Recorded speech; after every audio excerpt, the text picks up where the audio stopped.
فرضناها وأنزلنا فيها آيات بينات لعلكم تذكرون. دي سورة نور انتخاب او دیب سے ان شاء الله ټیم وو بیا سورة النساء دي کې چونکې دا دوه داسې سورتونه دي چې یو خو مامور به دي شارع هم دي. ځکه امیر المؤمنین عمر بن الخطاب رضی الله تعالی عنہ چې کله والی سو او خلیفہ سو نو والیانو ته حکم وکړ چې تاسو په خپل ولایتونو کې په سړیو باندې او په ښځو باندې دا سورة نور او سورة احزاب ښځو ته یاد کړ چې دا تاسو یاد کړئ او سورة مائده په سړیو باندې تاسو دا په عملی طور سره زده کړئ او خلقو ته وښیئ. نو د دې وجه نه موږ هم انتخاب د دې سورت وکړ. دې کې یو احکام دي وعد وعید هم کې شته. دې نه علاوه په دې کې خاص کر احکام د ښځو دي او موږ تاسو احکامو ته ضرورت ډېر لرو او ان شاء الله احکام په ښه طریقه باندې دلته واضح کېږي. ان شاء الله تفصیلي به وضاحت کوو او بیا کدیره فارغ شو چونکې هلته سورة النساء موږ بیا هلته ډېر احکام لرو، د میراث احکام لرو، هلته احکام د مجاهدینو او سره د ښځو ټول احکامات هلته په دې دوه سورتونو کې ډېر احکامات دي. تاسو موږ ټولو نه د الله راضي شي. دا سورة نور مدني سورت ته او 4 آیتو باندې سره مشتمل ده. ترتیب جمع عثماني سره 40 سورت ته حضرت عثمان لیکلی په اعتبار د نزول سره 102 سورت ته رب ذوالجلال نازل کړی. دې مخکې سره مناسبت کنه دې ته ضرورت هم نشته ده. په آخر د سورت سابقه کې الله ویلي انه لا يفلح الكافرون. په آخر د سورت سابقه کې الله د یو ټکی ویلی دی چې کافران نه کامیابیږي او په سر کې الله تبارک وتعالى د دې سورت قد افلح المؤمنون الذين هم في صلاتهم خاشعون الته ویلي چې مؤمنان کامیابیږي او انه لا يفلح الكافرون دلته وایي چې کافران نه کامیابیږي. تاسو ته معلومه ده دا سورت د دې دوه ټکو ذمہوار ده چې اسباب د فلاح د مؤمنانو څه شي دي چې مسلمانانو فلاح او کامیابی دا په څه کې ده او عدم فلاح د کافرانو په څه کې ده. دا سورت په اوس موږ ته دا واضح کول غواړي قرآن پاک چې کافران تعالی ویلي چې دا کافران دنیا کې هم ناکام دي آخرت کې هم ناکام دي. ولی اسباب چی دي؟ یو د لوی اسباب د ناکامۍ نه ده چې زناکاران د عدم فلاح لپاره د دنیا او د آخرت لوی سبب چې سړی ناکامیږي دنیا او آخرت کې چې زناکار وي او ان شاء الله زه به ورباندې بیان کوم. نو ګوره اول حکم الله ویلي که الزانیة والزاني فاجلدوا كل واحد منهم 100 جلدة. او دویم نمبر کې اسباب د فلاح هم ذکر کوي. اسباب د فلاح به د مؤمنانو ذکر کوي. دا ځای په ځای باندې ډېر اسباب د فلاح دي هغه به ذکر کوو چې مؤمنان ولې کامیابیږي. نو چونکې دلته الله تعالی نږدې ویلي کافران نه کامیابیږي الله دا صورت نازل کړ د عدم فلاح د ناکامۍ دپاره. قرآن پاک اوس اسباب ذکر کوي. تاسو ورته ګورئ بسم الله شروع کوم په نام د خدای چې قرآن پاک کې نازل کړی ده. الرحمن الله مهربان ده په مؤمنانو په ورکړې د ایمان. الرحیم الله مهربان ده په مؤمنانو په توضیح الاحکام چې احکام ورته واضح کړي دي. سورة انزلناها علاوه هذه سوره دا سورت عبارت د مجموعه آیاتونو نه دا مابعد دا مجموعه د آیاتونو ته سورت ویل کېږي. علاوه انزلناها دا سورت ما نازل کړی ده مونږ نازل کړی ده. وفرضناها مونږ اندازه کړي دي په دې سورت کې احکام. وفرضناها وفصلناها وبیناها من بیان کړی ده دغه صورت یعنی احکامو کې بیان کړی دي او تفصیل مو کې کړی ده. یا وفرضناها قدرنا فيها من الحدود علاوه چند حدود مونږ دلته بیان کړی دي او اندازه کړی دي. ورسره د حدود بیان راځي. علاوه وانزلنا من نازل کړی علاوه فيها په دې صورت کې آیات بینات آیاتنا بینات واضح للاحکام ډیر احکام الله تبارک وتعالى په دې کې واضح کړی دي.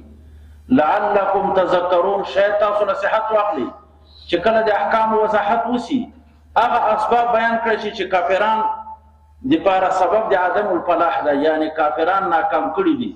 تاسو باندې نصیحت واخلئ هغه احکام هغه کارونه به تاسو نه کوئ چې کوم سبب د عدم فلاح ګرځېدلي دي کافرانو چې کافران ولې ناکام دي دغه اسباب دي. نو تاسو په نصیحت واخلئ هغه کارونه به تاسو نه کوئ. الزانیة والزانی فاجلدوا كل ګوره څومره متصل الله بیان شروع کړي د احکامو ښه. زما ورونو اصل کې الله تبارک وتعالی دلته د زنا حکم ذکر کړی ده اولنی. د زنا تعریف ضرورت نشته ده. عرف عادت کې زنا هر څوک پیژني. دې په مقابله کې یو بل شی د لیواتت، یو منفعت د رجالو نه ده لیواتت ورته ویل کېږي، او بل زنا ده د ښځو نه منفعت. ښځو نه منفعت دا په یوې طریقې باندې چې نکاح ده دا روا ده، او په بلې طریقې باندې چې نکاح نه وي دا حرامه ده په ټولو ادیانو کې. په یو دین کې نه ده حرامه، په ټولو ادیانو کې دا حرامه ده. زنا او لیواتت حکم دواړه ګناه کبیرې دي، لیکن ګناه کبیرې خو دي دنیا کې ور باندې زجر شته او کنه او زجر شته. تاسو دغه ته خبره سوچ کول پکار دي چې یو سړی کله حرام خوري هم دا ګناه کبیره ده، یو سړی که چاته کنځل کوي غلط دا هم ګناه کبیره ده، نور عقاید هچره واخله هم ګناه کبیره دي، او دا زنا هم ګناه کبیره ده. خو په دغه نورو احکامو دې ته سوچ کول پکار دي. په نورو کبایرو کې یعنې نورو ګناهونو کې ما په لهجه خو ټول پوهېږي انشاءالله که نه، دا نورو ګناهونو کې الله تبارک وتعالی دنیوي زجر نه ده ذکر کړی. ښه دروغ هر چاته معلوم دي چې حرام کار ده ګناه کبیره ده، خیانت هر چاته معلوم ده چې ګناه کبیره ده حرام کار ده. خو داسې موږ ته الله تر اوسه نه دی ویلي ښه چې چا خیانت وکړه یا به یې د پوهنتون نه منصب نه لرې کوي، یا به دومره کوړي ورته وایي دوري ورته وایي دې باندې به وهي، یا به د معاشرې د مسلمانانو لرې کوي، داسې نه دي ویلي. خو زنا یوه ګناه کبیره ده. الله وایي د آخرت خو پرېږده هغه خو به کوو سره، خو دنیا کې سزا څه شی ده. نو الله وایي چې کله زنا ثابته سوله په انسان ښځه باندې که دا شادي شده و په نکاح صحیحه باندې دا دواړه مړه کوي. دا رجم ټکی پښتو کې سړی نه پوهېږي وایي دا مړه کوي. ښه د مرګ بیان یې درته کوم چې څنګه یې مړه کوي. او که یو غیر شادي شده سړی وي غیر شادي شده ښځه وي وایي دا سو په 100 درو باندې ووهي. اوس دغې خبرې نه که څوک انکار کړي دا کافر ده. که دې خبرې نه چا انکار وکړه دا څنګه ده کافر. ولې دا د قرآن یوه حصه ده، او قرآن پاک چې کوم خبره کړې هغه د الله کلام وي، او د الله کلام نه انکار دا کفر ده نه عمل ګناه کبیره ده. اوس خبره په دې کې راځم چې زنا چا وکړله ولې الله تعالی دنیا کې سزا ورته مقرر کړه او آخرت کې خپله سزا ده، دنیا کې ولې ده؟ وجه دا ده چې د دې نه ډېر غټ انسانیت ته تکلیف کېږي. انسانیت تباه کېږي هلاکېږي. کله چې په کوم ملک کې زنا عامه سي بیا هغه انسانیت د انسان نه ختمیږي، حیوان نه بهیم انسانانو نه حیوانات جوړیږي.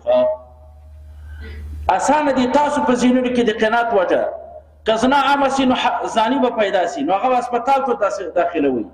هسپتال ته چې کله داخل کړي چې هغه پرورش کوي د ډوډۍ غم کوي، د اخلاق او د تربیت غم نه کوي. دا سړی خود سرانه سي. کله چې انسان خود سرانه سي هغه فساد کوي، فساد سره هلاکت لازم ده. زنا چې په کوم ملک رواج شوله یو خو یې دغه ده چې انسانیت کې ختمیږي او بل اقتصاد ختمیږي. واورئ کوم ملکونه تاسو به ذهن کې درځي چې دا کوم خلکو کې چې دا کوم کار کېږي ډېرې زناګانې کېږي خلکو اقتصاد برابر ده نه، هغه ډېر محتاج دي. دا دنیا کې چې دا حملې کوي دا مشکلات جوړوي دا دې وجې نه چې دا فقیران دي. وضربت علیهم الذلة ارمان ما سره خو به هر حال زنا چې دا یو اقتصاد خرابوي. هغه څنګه حدیث مبارکه کې راځي رسول الله وایي زناکار سړی الله تر هغو نه مړ کوي چې یو ورې د فقیرۍ درد نه یې پې لیدلی. زه تاسو بشارت در کوم موږ به ژوندي یو مړه چې کوم ملکونو کې زنا عامه وي یو ورې به د فقیرۍ درد الله پرې راولي. په کوم انسان کې چې زنا عامه وي زنا کوي یو ورې به د خدای په لغوی مړ کوي نه. دوه داسې سزاګان دي درې چې الله تر هغو پورې چا نه انتقام نه مړ کوي چې انتقام یې دنیا کې نه یې اخیستی.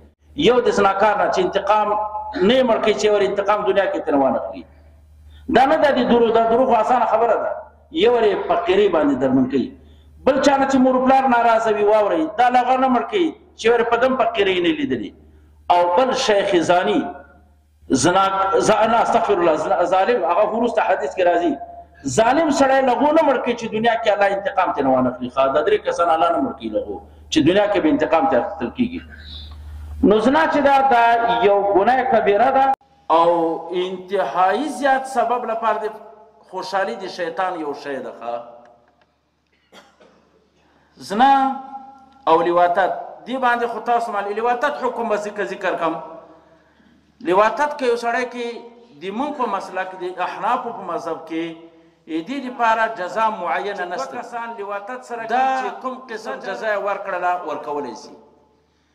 جزاګانې تیرې سوي دي لیکن مقررې نه دي.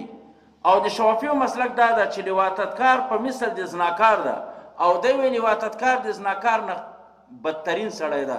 شوافی رحمهم الله داسې وایي زناکار سړی که شادي شده وي قتل یې کوي، لواطتکار چې شادي شده وي قتل یې کوي. دا د شوافیو مذهب ده. که شادي شده نه وي تاسو یې په سل درو ووهئ. مونږ داسې نه وایو. مونږ وایو زناکار سړی که شادي شده وي قتل دي سي مړ دي سي مرګ بیان یې درته کوم. او که بیا چیرته غیر شادي شده وي هغه دې په سل درو وهل سي. لواطتکار جزا او سزا دا مفوض د حاکم دی وقت ته چې کوم قسم جزا ورکوي. په اسلافو کې د لواطتکارو خلکو جزا څنګه تېره سوې ده؟ د ابوبکر صدیق په وخت کې خلق په اور سوځول سوي دي ښه. مرګ خو خود خبر اسانه ده. په اور هم سوځل سو لواطتکاران دا په اور باندې سوځول سوي دي. د رجم او د کاڼو باندې وشتل سوي دي مړه سوي دي. تعزیرونه ورکړل شوي دي قتل نه ادنا یعنې قتل نه نور تعزیرونه ورکړل شوي دي. دا په اسلافو کې مرګ پکې راغلی ده. اوس هم که چیرته یو حاکم یو سړی لواطتکار عادت کوي نو حاکم کولی شي د وخت چې مړي کړي په کوم کیفیت چې د ده خوښه سوله یا د عرف عادت سره چې کوم شي کې زجر او منع ډېره راځي. مثلا ښه خبره دغه ده چې پارک ته دې راوباسي او بیا دې د خلکو په مخ کې ولي په موجوده دور کې دا یو ښه کار ده. یا د دیوال راغلی دیوال دې پرې راوغورځئ یا د غره نه دې راوغورځئ چې کوم قسم سزا ورته مقرر کړه هغه ورته مقرر کولی شي د ادنا نه تر مرګه پورې. دا د لواطت کار چې کوم لواطت کوي دې دا سزا ده. او د زناکارانو کې ګوتې نشي وهلی څوک. د زناکارانو سزا رب العالمین مقرر کړې ده ښه. زنا حکم خو دا ده الزانیة وزاني. الله وایي زناکاره ښځه او زناکار سړی فاجلدو تاسو یې وهئ کل واحد منهما هر واحد د دې دواړو نه 100 جلدة سل دورې. زی ترجمه کوم ساده ولا تاخذکم تاسو منیسئ بهما په د زناکار سړي او زناکار ښځه باندې رأفة النرمي فی دین الله فی اجراء احکام الله. نرمي چا سره ونه کوي، مهرباني چا سره ونه کوي په اجرا د احکامو د خدای کې. چې کله احکام د خدای په چا جاری کېږي په هغه کې به نرمي نه کوي ښه. ان کنتم تؤمنون بالله که تاسو رښتیا ایمان راوړئ په الله باندې والیوم الاخر په ورځ د آخرت. بل څه وایي الله ولیشهد عذابهما او حاضر کې عذاب د زناکار سړي او زناکار ښځې ته طائفة من المؤمنین یو جماعت د مؤمنانو ورته راوغواړي ښه. ولې تنکیل اقوا ده په منع کې د تعذیب نه. ما ته وګورئ یو سړی چې په یو جرم باندې بندي سوی هغه نو داسې وایي په دې جیل کې مې په دې بندیخانه کې مې سل دورې نه 1000 دورې ووهه خو بهر پارک ته مې مه باسه ښه. د قرآن چې وایي ولیشهد عذابهما عذاب دې دواړو ته د خلق حاضر کړلی شي. ولې تنکیل شرمول د اقوا دي په منع د جرمونو کې د دې نه د تعذیب نه. یو سړی په اور باندې ځان سوځي خو په پارک کې ځان نه شرموي ښه. زما په خبره ټول پوه شي ځکه الله ویلي ولیشهد عذابهما طائفة من المؤمنین. نو د قرآن حاصل دا راووته چې زناکار سړی زناکاره ښځه کله زنا وکړله دا به یو پارک ته راوځي که غیر شادي شده وي 100 دورې به ووهل سي. دا د مونږ مذهب د امام ابو حنیفه رحمه الله قول داسې ده. شافعي بیا داسې وایي چې نه کله چې تاسو زناکار سړی زناکار ښځه پیدا کړه او ګواهان پې قایم سو یا اقرار خپله وکړه نو بیا تاسو یو ورې په 100 دورې وهئ له وطن نه یې وشړئ. تغریب عام ورته وایي حدیث کې راغلی تغریب عام یو کال شړل. د مونږ مسلک دا نه ده، دا جز د حد نه ده. انشاءالله که د احکام داسې بیان کړو ښه ده که نه، امام مذهب داسې نه ده. ولې که تقریب د عام وکړو که نه، ډېر کله ته سړی ګناه نه کوي، د الله نه نه ویرېږي، مخلوق نه شرمېږي. دا سړی دی چې بل وطن ته وشاړه، هلته خو نه تربور لري، بیا خو نورې زناګانې کوي، نور غلط کارونه کوي. ښه دې وجې نه د حضرت علي په دور کې دا کار وسو، تقریب عام راغی، سړی عیسایي سو. نو بیا دوی دا ویلې که چېرته بیا موږ حد جاري کوو بیا به څوک شړو نه. وجه دا ده چې هغلته خلک عیسایان سو. سړی چې له وطن نه لاړ شي بیا ډېرې نارواوې کوي، او په وطن کې دومره ناروایان نه کوي، د مخلوق نه شرمېږي، خالق نه نه. د موږ مسلک دا ده چې بس فقط په سل دورې ووهه. دې کې بیا مسلې دي که چې سړی دې وشړل سي، ښځه دې پاتې، بیا شوافي خپل جوابونه کوي دې ته چې سړی هم وشړل سي، دا ښځه خو د غیر د محرم نه سفر نشي کولی، بیا به څه کوو؟ او که خرچه نه وي ورسره، ګوره دې ته خپل جوابونه کوي دوی. ښه خو هغه مونږ کار نه ده، څه ضرورت نشته ده. مونږ صرف دومره وایو چې زناکار سړی، زناکار ښځه غیر شادي شده وي، قرآن دا ویلي چې په سل دوره دې ووایي. تاسو ویلی سئ ما ته چې ملا تا داسې وویلې چې غیر شادي شده خو د حکم قرآن معلوم کوي، تلاوت دې مو که، خو که یو شادي شده سړی وي، زنا یې کړې وي او واده یې هم وي په نکاح صحیح سره، او بیا زنا یې وکړل هغه به قتلې، دا حکم چیرته ده؟ دا قرآن کې نشته ده. واورئ، دا په اجماع د امت باندې ثابته ده، او رسول الله صلی الله علیه وسلم چند کسان، یو پکې ماعز عملی رجم کړی ده، خفقانو یې وشتلی ده، غامیدیه ښځې یې وشتلې ده. په اجماع د امت ده. په اجماع د امت چې ثابت سي که نه، هغه قطعي وي، علی سبیل تواتر وي. دا په قطعي اجماع سره ثابت ده چې یو سړی شادي شده وي او زنا یې وکړله، او یو ځلې په ټول عمر کې په نکاح صحیح باندې جماع کړي وي. چې لږ په دې خبره کې وضاحت وکړم، یو سړی واده وکړه په نکاح صحیح سره، عالم ورته وتړله نکاح، یو ځلې کوروالی کړی په ټول عمر کې، اوس یې زنا وکړه، اوس هم قتلیږي. ښه ښځه یې که شته که نشته ده اوس، خو په ټول عمر کې یو ځل په نکاح صحیح باندې زنا جماع یې کړې وي، اوس یې زنا 10 کاله بعد وکړه، 20 کاله بعد، دا به قتلیږي. امیر المؤمنین عمر بن الخطاب د رجم متعلق وایي که چېرته خلکو نه نه ویرېدلی، ما به دغه ټکي الشیخ والشیخوخة اذا زنی فرجموهما نکالا من الله والله عزیز حکیم، وایي دا به مې حصه د قرآن ګرځولې وه که خلکو نه نه ویرېدلی. یعنی دا الفاظ دا دي چې غیر شادي شده سړی، شادي شده ښځه زنا وکړي نو دا به قتلیږي. ښه خو اصلي مسله دا ده چې د زنا لږ ثبوت سخت ده.